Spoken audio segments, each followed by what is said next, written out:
మూవీకని వెళ్ళి చాట్ బండి దగ్గర చాట్ తింటున్నాం అనమాట. మేమెందుకు చాట్ బండి దగ్గర చాట్ తింటున్నాము మూవీకెళ్ళకుండా తెలియాలి అంటే లాస్ట్ వరకు మినీ వ్లాగ్ చూడండి. యాక్చువల్‌గా మేము 'రాజాసాబ్' మూవీకెళ్దామని టికెట్స్ బుక్ చేసుకున్నాం. టికెట్స్ బుక్ చేసుకొని థియేటర్ వరకు వెళ్ళాము. అక్కడ వాళ్ళు మా టికెట్స్ చెక్ చేసి, "మేడం మీరు ఈరోజు బుక్ చేసుకోలేదు, రేపటికి బుక్ చేసుకున్నారు" అన్నారు. ఓహ్ మై గాడ్ అనుకుంటూ చాట్ బండి దగ్గరికెళ్ళి చాట్ తినేసామనమాట. అంతలోపుకి మా తమ్ముడు వాళ్ళు వచ్చి, "అక్క దగ్గరలోనే తీర్థం జరుగుతుంది వెళ్దామన్నారు." సో, అక్కడికి వెళ్ళి అక్కడ మేము చాలా మంచిగా టైమ్ స్పెండ్ చేసామనమాట. వీళ్ళే మా తమ్ముళ్ళు. నెక్స్ట్ మా సంక్రాంతి సంబరాలు అని నేను లాంగ్ వీడియో చేసి అప్లోడ్ చేశాను. చూడకపోతే వెళ్లి చూసేయండి. కిందన ట్యాగ్ చేశాను. నెక్స్ట్ టెంపుల్‌కెళ్ళామనమాట. టెంపుల్‌కెళ్ళి మంచిగా దర్శనం చేసుకొని అక్కడే బెలూన్స్ కనిపించాయి. సో, అందుకని చెప్పి ఆ బెలూన్స్ కొనుక్కున్నాము. కొనుక్కొని ఇంటికి తీసుకొచ్చి ఎన్ని రోజులుంటాయో చెక్ చేద్దాము అని చెప్పి చెక్ చేశాను. కానీ ఆన్ అయితే ఉన్నాయి. మార్నింగ్‌కే గ్యాస్ మొత్తం పోయింది.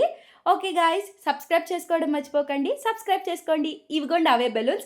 వీడియో రికార్డ్ చేద్దామని 1 అని కూడా